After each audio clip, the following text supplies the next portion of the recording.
1월 16일 신의 은총을 입고 있다는 사실은 흔히 다음 두 가지로 확실히 인식된다. 첫째로 종종 있는 일이지만 아주 갑자기 하등의 외적 원인도 없이 나타나는 초현세적인 환희에 의한 경우이다. 그러나 한층 확실한 증거는 그러한 사람이 이기주의와 결부된 일에서는 결코 성공하지 못하며 오히려 어려운 일, 보통이 아닌 일에서는 아주 훌륭하게 게다가 손쉽게 성공한다는 것이다. 그러나 자신이 이 은총을 입고 있는가 아닌가를 확인하려는 것은 쓸데없는 짓이다. 누구든지 그것을 진심으로 원하고 다른 인생의 보물을 일체 포기하고 그것을 얻으려고 결심하는 사람은 그 밖에 희생이나 준비 없이도 은총을 입을 수가 있다. 아니, 그러한 사람은 이미 그것을 입고 있는 것으로서 이윽고 위에서 말한 증거도 나타나고 불언간 의심할 여지가 없게 된다. 1월 17일 진정한 내적 생활에 도달할 경우 개개의 영혼이 스스로의 안에서 경험하는 성장 과정은 보통 다음과 같다. 첫째, 만족치 못한 세속적 노력으로부터 전환하여 신을 우러르고 악이나 무관심으로부터 전환하여 선을 우러러본다고 하는 단계이다. 그리고 나면 무릇 진짜로 필요한 것, 사람을 이롭게 하는 것을 언제든지 반드시 얻을 수 있다는 확신이 생긴다.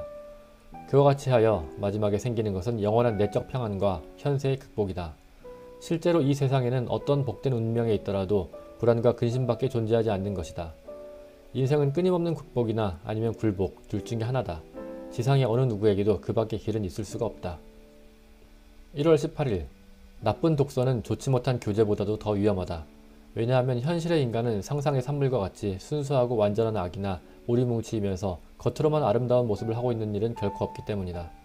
게다가 누구든지 악인으로부터는 자연 멀어지고 경계하기 때문이다. 그런 서적이나 오락잡지나 연극 등으로 말하면 어떤 종류의 것이 고상한 부인이나 아이들의 눈에까지 들어올지 거의 예측할 수가 없다. 한 권의 책이 사람의 평생의 불행을, 물론 마찬가지로 행복까지도 초래하는 경우가 종종 있다. 1월 19일 자연적 소질이나 삶의 목적의 관점에서 인간은 동물과 마찬가지라는 사고방식을 당신의 확신으로 붙여서는 안 된다. 오히려 이와 같은 현대적 견해에 대해서는 있는 힘을 다해서 저항하라. 그것이 어떤 것이든 그런 사고방식은 기껏해야 과학적 가설에 불과하며 더욱이 그 가설의 증명은 아직 이루어지지 않았고 또 영원히 이루어지지 않을 것이다. 그리고 이와 같은 견해에 따르면 인간을 다른 동물과 구별하는 가장 중요한 점이 사라지고 만다. 그 점에서는 이 가설은 아마도 옳을 것이다. 그리고 양자를 구별짓는 다른 특징들은 이미 별다른 가치가 없는 것으로 된다. 이 암초에 부딪혀 바야흐로 실로 많은 사람들의 행복이 때로는 전 국민의 행복마저 난파당하고 있다. 이 문제를 전혀 언급하지 않는다면 단순한 교회 중심주의적인 신앙만으로는 그에 대항함에 있어서 약간의 도움도 되지 않는다. 다윈의 진화론과 대결하려면 생활을 지배할 만큼의 확고한 신념이 있어야만 한다. 현대의 인간이 단순한 철학적 사색에 의해서 혹은 현대의 자연과학과 종교를 결부시키려는 시도에 의해서 확고한 신의 신앙에 도달한 예를 나는 일찍이 본 적이 없다. 신앙의 도달은 오히려 실제적인 필요에 의해 이루어지는 경우가 훨씬 많다. 왜냐하면 외적인 행복도 그렇지만 특히 영속적인 내적 만족에 이르는 길은 그 밖에는 전혀 찾아볼 수 없기 때문이다. 높음을 구하는 영혼에 있어서 심원한 이상주의와도 온전히 일치하는 영적 존재에 대한 신앙과 나아가서 인간 본능의 가장 열등한 본능에 의해서가 아니라 최고의 이념에 의해서 지배되는 세계에 대한 신앙이 가장 절박한 삶의 욕구이다. 이와 같은 신앙이 없이는 자기 존재를 이해할 수 없으며 또 인간의 온갖 어려움이 굴하지 않고 마음 평안하게 생존을 계속할 수가 없다. 그러한 사람들을 위해서 영국의 어느 여류 시인이 다음과 같이 노래하고 있다. 아니 주저치 말라. 고상한 것을 구함은 분명한 선, 당신의 유일한 선이다. 당신은 이미 그걸 깨달았다. 저 숭고한 모습이 온갖 천한 선택을 영원히 거부함으로. 1월 20일 그러나 당신은 아마도 그렇게 말할 것이다. 나는 신과 그리스도를 믿을 수가 없다. 나의 오성이 그와 같은 형이상학적 직관에 반대한다. 라고. 확실히 그 양쪽 다 진실일 것이다. 그렇지만 당신과 그와 같은 초감각적 사상을 떼어놓는 것은 오성이 아니라 무엇보다도 먼저 그것과는 별종의 마음 경향이다.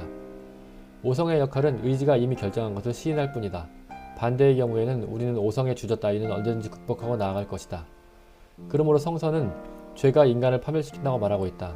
그런데 죄란 신을 생각하는 마음과 양립할 수 없는 모든 마음의 경향을 말한다. 그것이 당신과 당신의 행복을 떼어놓고 있다. 먼저 이 사실을 믿고 그것을 찾아내어 제거하라. 그렇게 하면 신앙은 아주 쉽게 게다가 저절로 찾아든다. 1월 21일 신에 대한 기도는 일정한 시각이나 시기나 자세나 몸짓 등을 전혀 필요로 하지 않는다. 오히려 가장 간단한 말 혹은 그저 마음에 생각하는 것만으로도 충분하다. 여러가지 외적인 준비는 오히려 방해가 되는 수가 많다. 가장 중요한 것은 우리 주와 부단히 마음의 연관을 갖는 것이다. 사도 바울은 이것을 부단히 기도한다라고 말했지만 대부분의 기도자들은 그러한 기도를 전혀 모른다. 데살로니가전서 5장 17절에서는 기도는 단순하고 또 성실하게 조금도 형식에 구애받지 말고 해야 한다고 말하고 있다. 그러기 위해서는 일상의 소란스러움이나 이기심에 조금도 방해받지 않는 미묘한 마음의 귀가 필요하다. 그런데도 대부분의 기도자들은 다만 그들의 틀에 박힌 문구를 읊조리고 그것이 끝나면 즉시 떠나버리거나 혹은 수프에 숟갈을 대거나 한다. 마치 실제로는 아무 일도 일어나지 않은 것처럼, 더구나 신의 대답 같은 것은 당초부터 아예 기대하지도 않았던 것처럼. 1월 22일 아침에 잠이 깸과 동시에 제일 먼저 의식에 떠오르는 생각이 무엇인가 하는 것은 매우 중요하다. 그때 당신은 평상 갖가지 우연한 원인으로 일어나는 그때그때 기분에 몸을 맡기는가, 아니면 자신의 생활의 고삐를 단단히 손수 쥐겠는가. 오늘도 또 바로 눈앞의 걱정거리나 괴로운 일로부터 시작하는가, 아니면 새로운 생명의 아침에 대한 감사로부터 시작하겠는가. 신과의 맺음을 새롭게 하려고 하는가, 아니면 자기만의 힘으로 생존 경쟁을 재개할 것인가. 어느 쪽으로 하느냐에 따라서 그날의 운명이 결정되는 것이다. 1월 23일 이 세상에서 참으로 사람을 잘 돕는 자는 영원히 타는 불 속에 거할 수 있는 자이다. 그 밖의 사람은 우리가 스스로 도울 수 있는 이상으로는 우리를 도울 수가 없다. 1월 24일 내일 일을 위하여 염려하지 말라. 내일 일은 내일 염려할 것이요 하루의 괴로움은 그날 하루로 족하니라. 마태복음 6장 34절의 이 유명한 말씀의 후반은 아주 명백하다. 그래서 누구나 이렇게 말한다. 전반의 명령도 그것이 실행 가능한 것이기만 하다면 기꺼이 찬성하고 싶다. 실제로 그렇게 되면 인생은 훨씬 편해질 테니까 라고. 그러나 이 말씀은 실행이 가능한 것이다. 단 신의 인도에 따르기만 한다면 말이다. 실제로 신의 인도는 가장 뛰어난 인간의 지혜보다 훨씬 현명하며 더욱이 그 기도하시는 시기를 놓치는 일이 없다. 인간의 지혜는 왕왕 주위의 상황이나 자기 힘을 크게 잘못 판단하여 자칫하면 자기 발을 너무 큰 신발에 넣기 쉽기 때문이다. 이 세상에서 언제나 기독교에 역행하는 최대의 장애는 기독교에 들어가지 않은 사람은 그리스도의 가르침이 명령하는 대로 살 가능성을 상상할 수 없다고 생각하는 데 있다. 그것은 아주 당연하다. 왜냐하면 신앙에 들어가면 사람 그 자체가 전혀 딴 사람이 되기 때문이다. 신앙인이 되기 이전과 같은 인간이 아니라 아주 딴 사람이 되어 전과는 달리 생각하고 달리 행동하게 된다. 따라서 무엇보다도 신앙을 갖기 이전의 인간이 결단성 있게 최초의 어둠으로의 도약을 시도해야 한다. 그러기 위해서는 물론 아우구스티누스나 칼빈의 이른바 은총의 선택이 필요하다. 그런데 그것은 모든 사람에게 일생에 한 번이나 두 번은 반드시 주어지는 것이며 그때 그것을 붙잡아서 살려야만 한다. 1월 25일 두려움은 항상 뭔가 옳지 못함의 표정이다. 그 옳지 못한 것을 찾아내어 철저히 극복하라. 그렇게 하면 두려움은 괴로운 것이 아니라 오히려 바른 생활로 가는 이정표가 된다. 우리는 인간으로서 수행해야 할 의무를 짊어지고 있다. 그러기 위해 필요한 힘과 통찰은 올바로 구하기만 하면 얻어지는 것이다. 그러나 완전성 따위는 설사 그것이 주어진다 하더라도 대개의 사람들에게는 조금도 달갑지 않을 것이다. 1월 26일 너희 중에 누구든지 크고자 하는 자는 너희를 섬기는 자가 되고 너희 중에 누구든지 으뜸이 되고자 하는 자는 너희 종이 되어야 하리라. 인자가 온 것은 섬김을 받으려 함이 아니라 도리어 섬기려 하고 자기 목숨을 많은 사람들의 대속물로 주려 함이니라. 라는 마태복음 20장 25절에서 28절까지 그리스도의 말씀은 가장 착한 사람들까지도 간신히 그것도 많은 쓸데쓴 경험을 거친 뒤에야 비로소 이해할 수가 있다. 왜냐하면 그들도 언제나 남을 위해 봉사하기만을 좋아하지 않고 또 자기 생활의 향락을 소극적으로 조용히 즐기려고도 하지 않기 때문이다. 예언자 이사야의 의인이 죽을지라도 마음에 두는 자가 없다 라는 말도 그들에게는 거의 신에 대한 모독이라고 밖에 생각되지 않는다. 이 사실을 12분 자각하고 계셨을 그리스도마저 대개의 사람들이 그에게 별로 호의나 이해를 가질 것 같지도 않은 사명의 무거운 짐을 감당하기란 때로는 용이하지 않았을 것이다. 아무튼 간에 위안, 치료, 사함 등과 같은 특별한 능력은 그것을 봉사를 위해 사용할 생각이 없는데도 주어지는 것이라고 생각해서는 안 된다. 이것이야말로 오늘날의 교회나 종교단체 위에서 많은 사람들이 너무도 힘을 상실하게 된 숨은 원인이다. 이와 같은 힘은 그것을 바르게 쓰려고 마음먹는 사람들에게는 항상 갖추어져 있는 것이다. 1월 27일 자바 원인이나 그 밖의 유인원의 발견도 성서의 진리를 흔들 순 없다. 이것은 마치 프톨레마이오스의 우주대계가 코페르니쿠스의 우주대계로 바뀐 것이나 신대륙이나 새 별의 발견이 그것을 흔들지 못한 것과 마찬가지다. 우선 첫째로 그리스도의 모든 가르침과 그분이 지구상에 출현함에 수반하여 일어난 많은 사실들을 굳게 믿는다면 구약성서에 대한 근대의 많은 의혹 따위는 아주 쉽게 극복할 수 있다. 학문적 비판에 의해서 인간과 다른 피조물과의 간격이 후자에 유리하도록 얼만큼 단축되고 따라서 다른 피조물이 이제까지보다 다소라도 좋은 취급을 받게 된다면 우리는 그와 같은 비판을 기꺼이 받아들이게 될 것이다. 근대의 자연과학과 종교를 조화시키려 하거나 모든 자연현상을 곧바로 종교적으로 설명하려고 하는 모든 노력은 그다지 효과가 없으며 또 현대인의 정신에 있어서는 오히려 무익하기도 하다. 자연과학은 학문의 모든 영역에 걸쳐서 되도록 널리 해명하고자 힘써야 하겠지만 이 경우에 과학적으로 설명할 수 없는 가설로부터 출발해서는 안된다. 자연과학은 그와 같은 활동 범위로 만족해야 할 것이며 학문적으로 규명할 수 없는 것은 과학에 있어서만이 아니라 일반적으로도 존재하지 않는다는 식으로 주장할 것은 아니다. 여기에 본래의 논쟁점이 있다.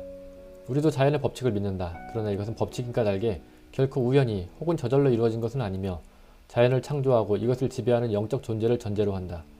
만일 세계가 순전한 혼돈으로서 일체의 존재 법칙을 갖지 않는다면 그 경우 세계는 정말 신 없이도 존재하겠지만 그렇지 않으면 신 없이는 존재할 수 없다. 그러나 신이 무엇인가는 인간의 어떤 학문도 이를테면 신학, 철학, 그 밖에 어떤 학문도 그것을 학문적으로 규명하고 정의할 수 없을 것이다. 그와 같은 기도가 신을 예배하는 가장 저속한 관념이나 형식과 다른 점은 다만 정도의 차이에 불과하다. 그러므로 신은 실제한다는 것, 그리고 신의 본질은 완전과 자유라는 것으로 우리의 지상생활에는 만족해야 한다. 더욱이 신은 우리의 행동을 심판하는 점에서 우리가 상상하는 이상으로, 아니 그보다 더 우리가 바라는 이상으로 무한히 관대하다는 것을 우리는 의심치 않는다. 우리는 신을 파악할 수도 없고 정의하거나 공식으로 표현할 수도 없다. 그러나 신을 사랑할 수는 있다. 그리고 출애굽기에서 이미 고대 이스라엘 민족에게 약속하신 것을 경험할 수는 있다. 유럽의 문명 민족의 종교사를 이스라엘 민족의 종교사로부터 완전히 떼어놓으려 해도 결코 잘 안 될 것이다. 이스라엘의 종교사에서 우리가 보는 바로는 그 필연적인 개혁이 기독교에 있어서 이루어진 것인데 유대교도는 그것을 부당한 혁명이라 간주하고 있다. 이것은 마치 카톨릭과 개신교 사이의 관계와 흡사하다. 어떻게 해야 이와 같은 역사적 드립들이 해결되고 보다 높은 통일에 이를 것인가? 그것은 독자들 스스로가 생각해보는 것이 좋을 것이다. 그와 같은 통일이 언젠가 이루어지리라는 것은 확실하다. 왜냐하면 이 세 가지 신앙은 모두가 동일한 근원과 출발점을 갖기 때문이다. 즉 이스라엘의 신이 그것으로 이것이야말로 유일한 진정한 신, 혹은 현대식으로 말하면 인간의 이해력을 훨씬 초월한 어느 사실에 대한 유일하고 완전한 인간적 이해를 나타내는 것이다. 신에게 반항하는 행위를 하는 것은 쉬운 일이다. 오늘날 신에게 반항하는 행위를 하는 데는 권력자에 대해서 반항하는 경우에 절반의 용기도 필요치 않다. 무신론에 엄벌을 가하는 국가 질서 안에서라면 아마도 그들은 입을 다물 것이다.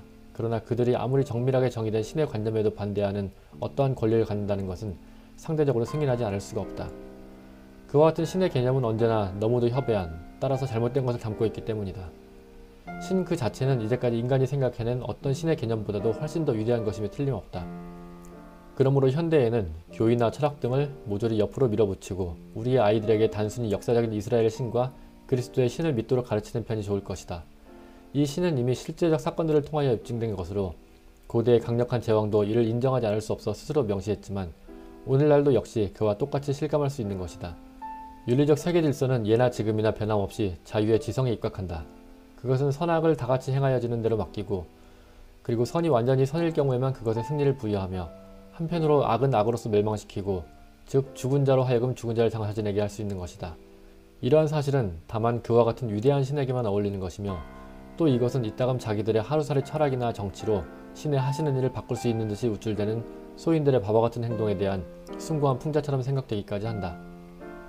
1월 29일 우리의 내적 인간이 외적 인간과 어떤 관계에 있는가는 우리에게는 아직 충분히 이해되어 있지 않다. 그러나 신의 감화를 받는 것은 오직 내적 인간뿐이다. 성찬을 받는 식도 이 내적 인간을 향해 이루어지는 것이지 외적 인간에 대해서가 아니다. 이 점에 있어서 루터와 쯔빙글리의 성찬 논쟁은 양쪽 모두 사건의 본질에 철저를 기하지 못했다.